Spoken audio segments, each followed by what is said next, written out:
क्या हाल है। आज चलते हैं नेक्स्ट चैप्टर में hazards and risk of electricity. तो दोस्तों वेलकम टू माय चैनल ज्ञान एचएससी ऑफिसर। तो आज हम पढ़ने वाले हैं hazards and risk of electricity. बिजली के क्या क्या खतरे होते हैं।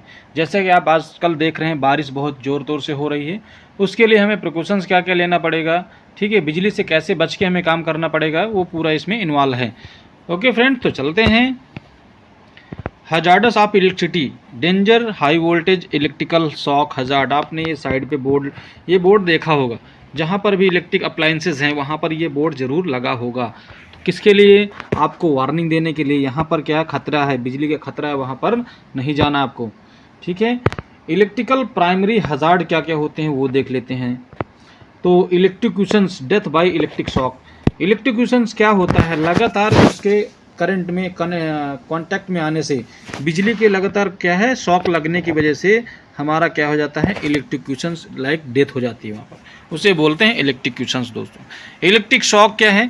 अचानक कभी बिजली के बेयर वायर या करंट लीकेज की वजह से हमारा कहीं लाइव पार्ट अगर उसमें टच हो जाता है बिजली में, तो क्या होता है, हमें शॉक लगता है।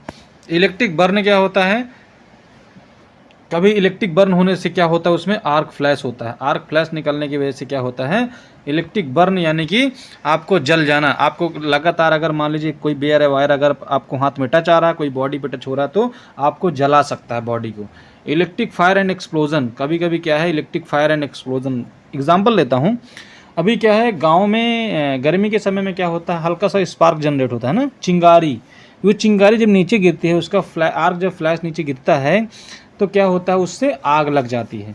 और ये डिपेंड करता है किस पे मटेरियल पे गिर रहा है ये आग, लो ठीक है, उसका पार्टिकल कहाँ किस पे गिर रहा है उसके ऊपर डिपेंड करता है। दोस्तों आर्क फ्लैश यानी कि जैसे कि आपने देखा होगा चिंगारी देना, अभी क्या बारिश का समय आ रहा है, आपने खंभे में, टावर्स में, पोल्स में ये देखा है कि क्या चिंगारी दे रहा है, यानी किसके लिए ये होता है, लूज कनेक्शन की वजह, ज़्यादातर लूज कनेक्शन की वजह से ये आर्क फ्लैश होता है। यानी आर्क फ्लैश क्या होता है, फ्लैश मतलब लाइट, ठीक है, जब चिंगारी होती है तो उसमें लाइट होती है ना, उसे बोलते हैं आर्क फ्लैश।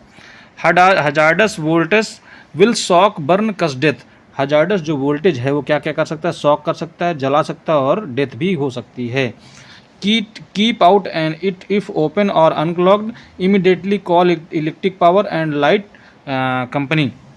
यानी कि अगर ऐसा कुछ होता है तो लाइट के लिए हमें क्या करना है, इलेक्ट्रिक कंपनी को तुरंत फ़ोन करना है। इलेक्ट्रिकल सेकेंडरी हजार्ड क्या क्या होते हैं देखते हैं दोस्तों। तो पर्सन फेलिंग फ्रॉम हाइट, व्यक्ति ऊपर अगर काम कर रहा है तो उसको शॉक लगने की वजह से नीचे गिर सकता है। ड्रॉपिंग टूल एंड ऑब्जेक्ट, यानी कि काम करते समय उसको शॉक लगा तो वहाँ से क्या हो सकता है, जो भी सामान टूल्स जो यूज़ कर रहा है, मशीनरीज यूज़ कर रहा है, मीन्स वो नीचे गिर सकती है। Okay friend, the flow of current thought the human body an electric static discharge from to body may provoke an uncontrol movement और a muscle reaction the lead to tripping, slipping and falling. क्या होता है, जब व्यक्ति को छत पे काम करने पर मान लीजिए कोई वायर छू गया तो क्या है, हमारा बॉडी अनकंट्रोल हो जाएगा। वो डिपेंड करता है इलेक्ट्रिक शॉक कितना लगा। इलेक्ट्रिक शॉक लगने की वजह से क्या हो सकता है, वह नीचे गिर सकता है और ट्रिप हो सकता है, फिसल सकता है और वहाँ से गिर भी सकता है। यानी वहाँ पर फिसल के उतने प्लेटफॉर्म में गिर जाएगा, नहीं तो नीचे आ सकता है उसको। यही एक खतरा होता है सेफ्टी का, ठीक है ना, बिजली का।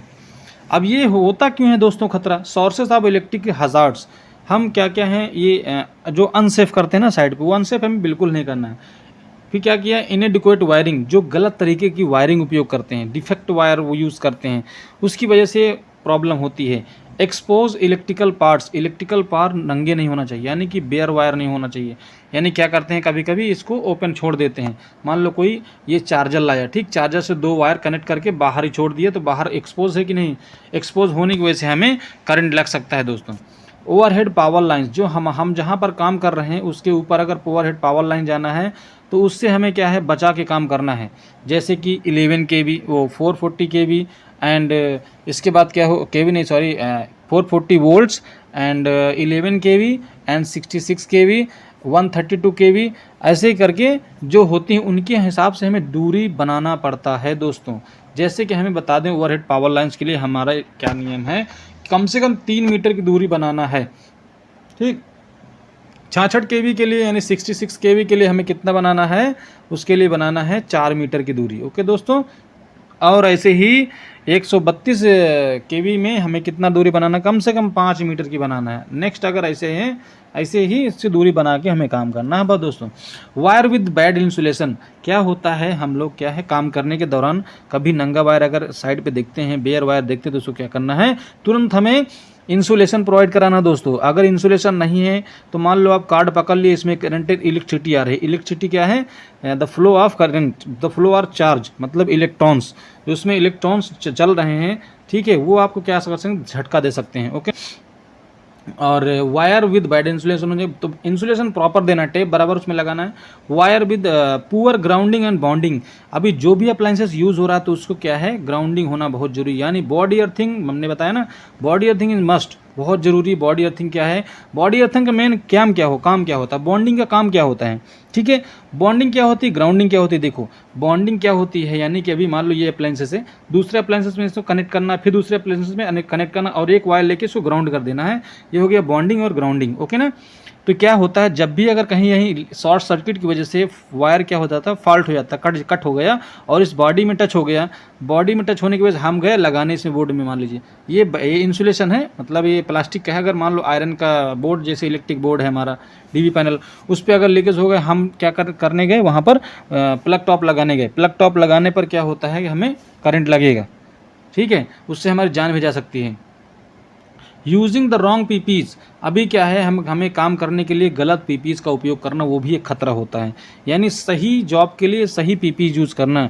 अभी मान लीजिए हम रबर ग्लव्स ना लगा के हम क्या करें, कॉटन ग्लव्स लगा लें, तो हमें करंट लगेगा, ऐसे बारिश में करंट लगेगा, ठीक है। तो हमें रबर ग्लव्स प्रॉपर पहन के, बूट्स बराबर पहन के, इलेक्ट्रिसिटी वाले, इंसुलेशन वाले, तब जाके ही हमें काम करना है। Okay, ladders that conduct electricity, यानी कि क्या होता है, यूजिंग रॉन्ग टूल नहीं यूज़ करना है, जो गलत डिफेक्ट टूल है उसको बिल्कुल नहीं यूज़ करना है।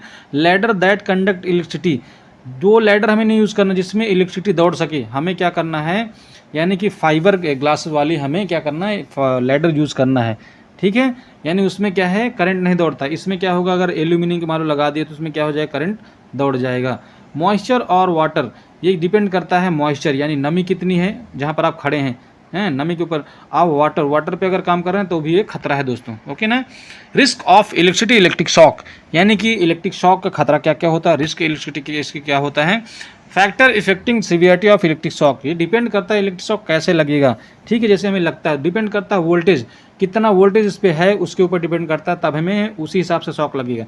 फ्रीक्वेंसी क्या है, उसमें कितना फ्रीक्वेंसी है, तो उसके हिसाब से हमें ये उसके ऊपर डिपेंड करता है। ड्यूरेशन, कितना ड्यूरेशन तक हमारे बॉडी में करंट फ्लो हो गया, उसके ऊपर डिपेंड करता है, ठीक है ना, वो उसके हिसाब से हमें चोट लगेगी।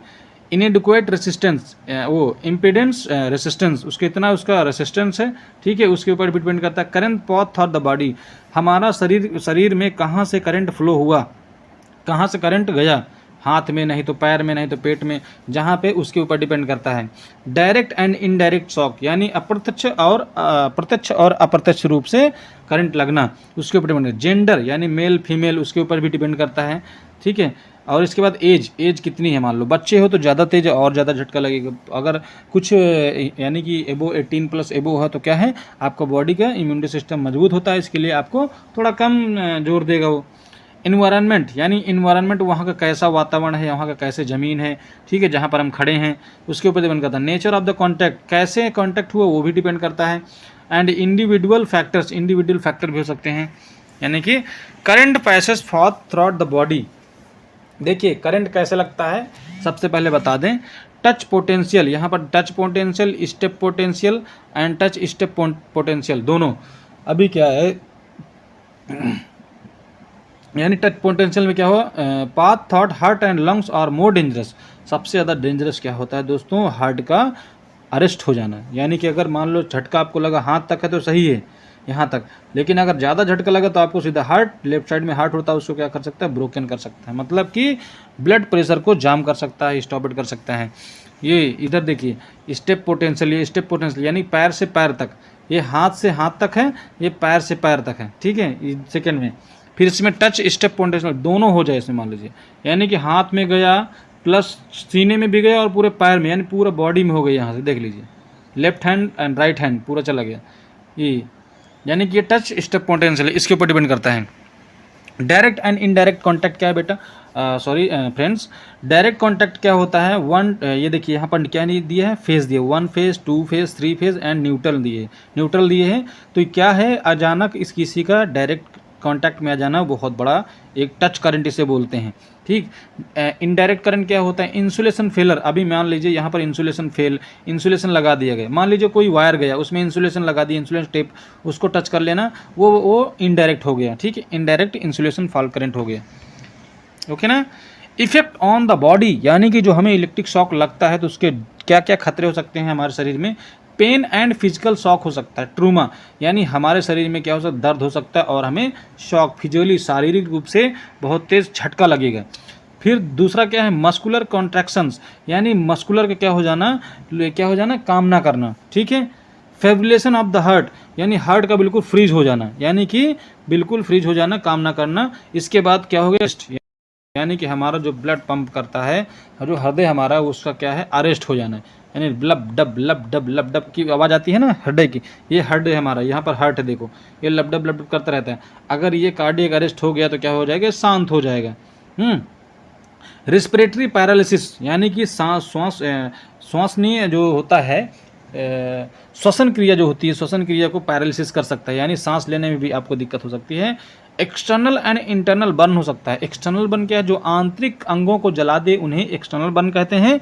और जो एक्सटर्नल मतलब पार्ट क्या है, एक्सटर्नल पार्ट मतलब बाहरी अंग, जैसे हाथ पैर झटका बाहर लग जाए, आँख में लग जाए, सिर पे लग जाए, जल जाए, वो सब क्या होता है, एक्सटर्नल बर्न।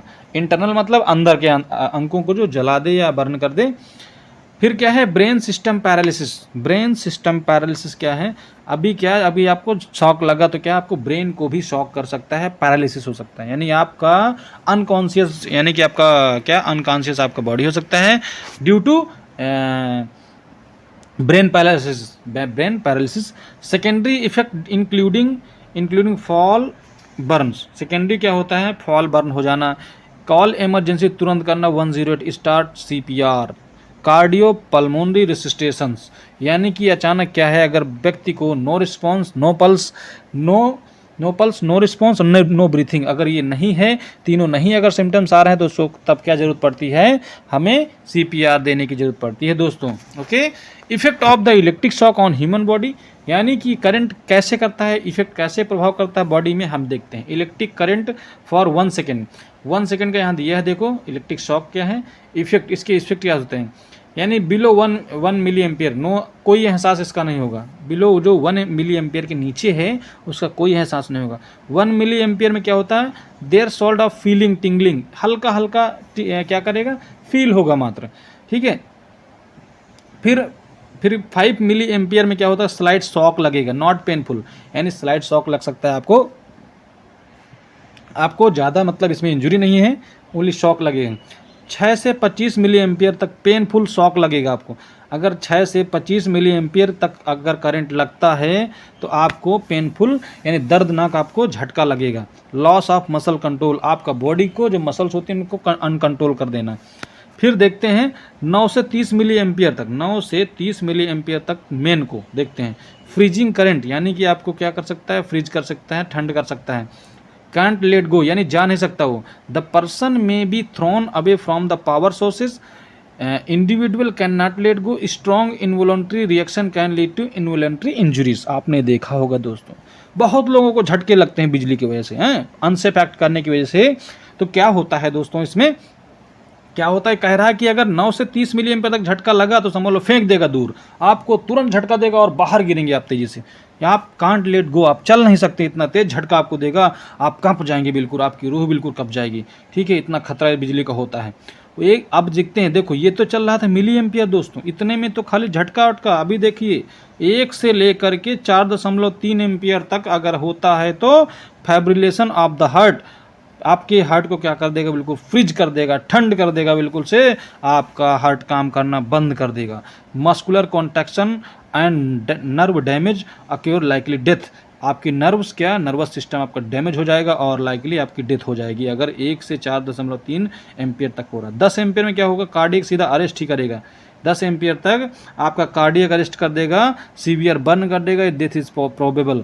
आपको सीवियर बहुत तगड़े से जला देगा, पूरा बॉडी को जला देगा, क्योंकि 10 एम्पियर बहुत ज़्यादा होता है दोस्तों। ओके ना, तो बिजली से बहुत बचा के काम करिए। इसके लिए चलते हैं next, risk of electricity, electric fire. Electric fire का क्या क्या दोस्तों खतरा होता है, साइड में देखते हैं।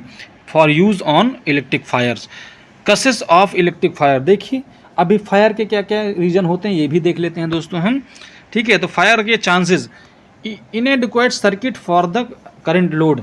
क्या होता है इनएडिक्वेट सर्किट्स, यानी जो सर्किट्स लगी होती हैं प्रॉपर वे में ना लगना। देखिए प्रॉपर वे में सर्किट ना लगना। ओवरलोडेड सर्किट्स, यानी ओवरलोड, देखिए बोर्ड में कितना, बोर्ड में पूरा चिल्ला रहा है बोर्ड, देखिए इसकी जान जा रही है लेकिन सभी प्लग पूरा फुल है, यानी किसी की क्षमता से ज़्यादा उसको ओवरलोड दे देना, ओवरलोड सर्किट्स हो गया, तभी इसको कहते हैं शॉर्ट सर्किट हो गया भाई। डैमेज वायरिंग एंड इंसुलेशन, आप ये वायर देख रहे हैं दोस्तों, देखिए कैसे इसमें वायर है लेकिन क्या इसको इंसुलेशन नहीं दिए, बराबर चिपकी हुई हैं वायर, एक दूसरे से चिपके हुए हैं। कम से कम इनमें कुछ 5 सेंटीमीटर 2 सेंटीमीटर में गैप होना चाहिए, या नहीं तो इनके अंदर इंसुलेशन होना चाहिए, double insulation.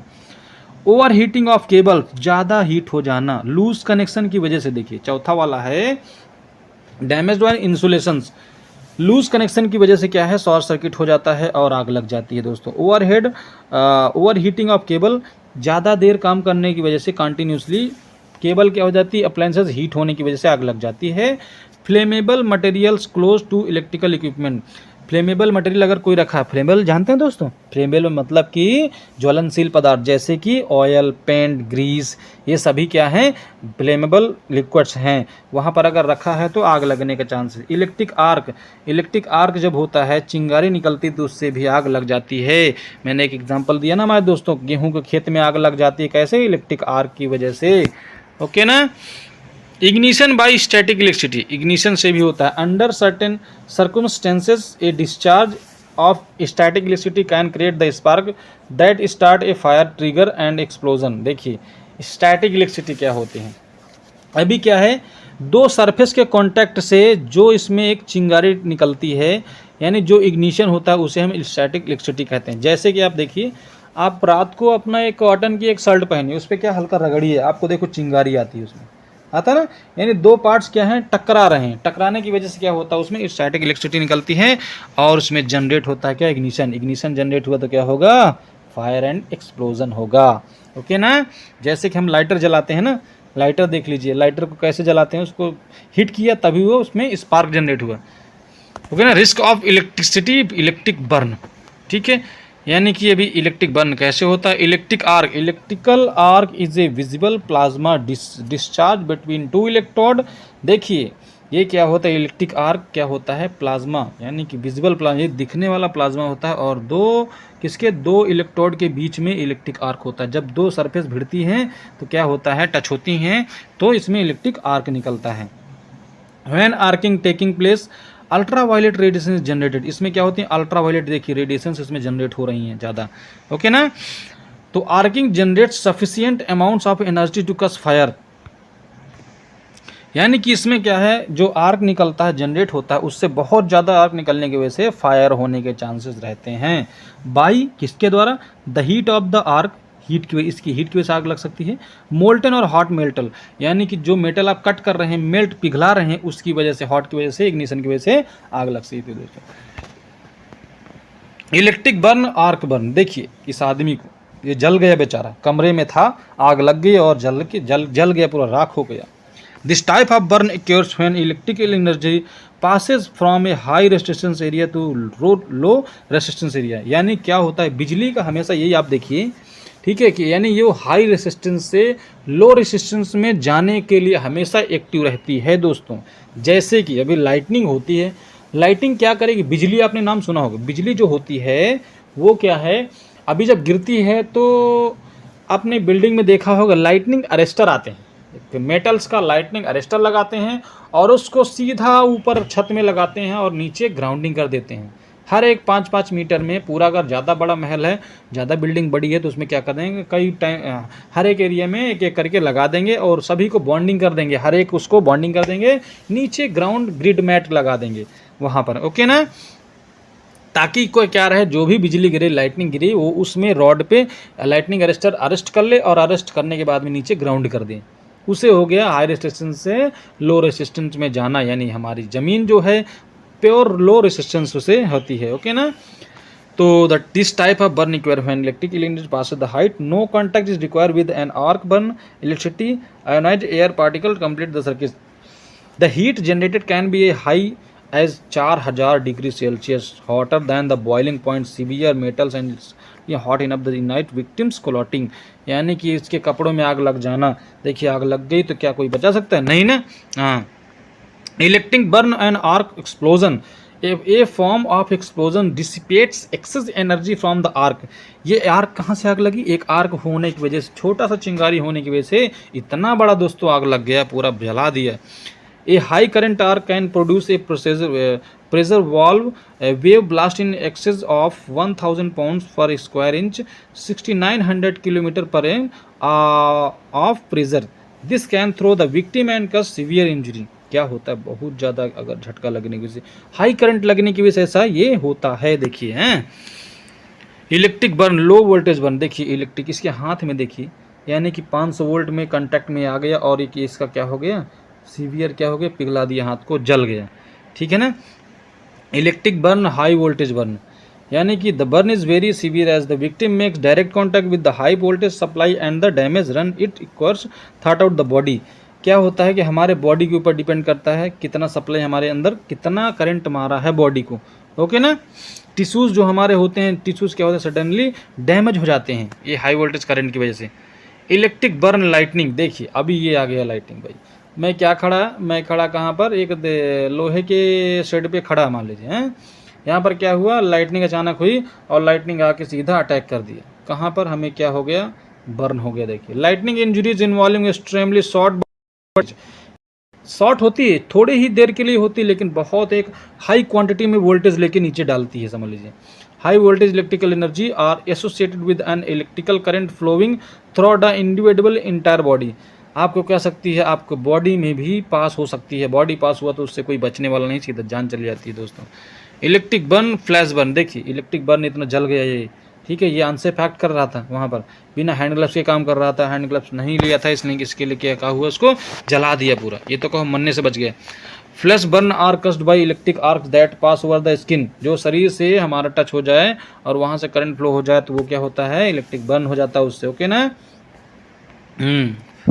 Electric burn, flame Burns, देखिए इलेक्ट्रिक फ्लेम बर्न्स हो गए, यहाँ के क्यों ये जला, यहाँ पर क्या हो गया, अभी इधर ग्रीस ऑयल लग रहा होगा या आसपास रखा रहा होगा, शॉर्ट सर्किट हल्का हुआ है, हल्का शॉर्ट सर्किट की वजह से फ्लेम में गया और यहाँ पर एक्सप्लोजन हो गया, आग लग गई, देखो हैं। इलेक्ट्रिक बर्न, ऑरल बर्न देखो ऐसे हो गया, this is caused bye beating और सकिंग ऑन इलेक्ट्रिक कॉर्ड्स। देखिए ये क्या हुआ, अभी क्या मुंह से मान लीजिए क्या करते हैं, थोड़ा चलो निकाल देते हैं, उसमें करंट आ रहा है, ये क्या गया, ये गया वायर को मुंह से निकालने लगा, यानी कि इसे खोलने लगा। अभी क्या प्लास यूज़ करना है ना, उसके लिए कट करने के लिए प्लायर यूज़ करना, ताकि हमारे अंदर ये गया, उसको सीधा दांत से काटने लगा, उसको क्या लग गया, करंट लग गया दोस्तों। ये देखो, ये इसको करंट लग गया बहुत तेज़ से। तो ये अनसेफ हमें बिल्कुल नहीं करना है, हाँ, आपको सेफ्टी से काम करना है, आपकी सुरक्षा के लिए दोस्तों, आपके परिवार की सुरक्षा के लिए, हमारा कंपनी के लिए, मेघा इंजीनियरिंग इंफ्रास्ट्रक्चर लिमिटेड हमारा कंपनी और हमारे देश के लिए आप शान हो, ठीक है। तो इसके लिए सेफ्टी से काम करिए। मिलते हैं नेक्स्ट वीडियो में, धन्यवाद, तब तक के लिए जय हिंद। वीडियो अगर पसंद आया हो तो वीडियो को लाइक करिए, चैनल पे नए हो तो चैनल को सब्सक्राइब करिए, ताकि नए वीडियो आप तक दोबारा पहुंच सकें, आपका नोटिफिकेशन पहुंच सकें। दोस्तों धन्यवाद, तब तक के लिए जय हिंद।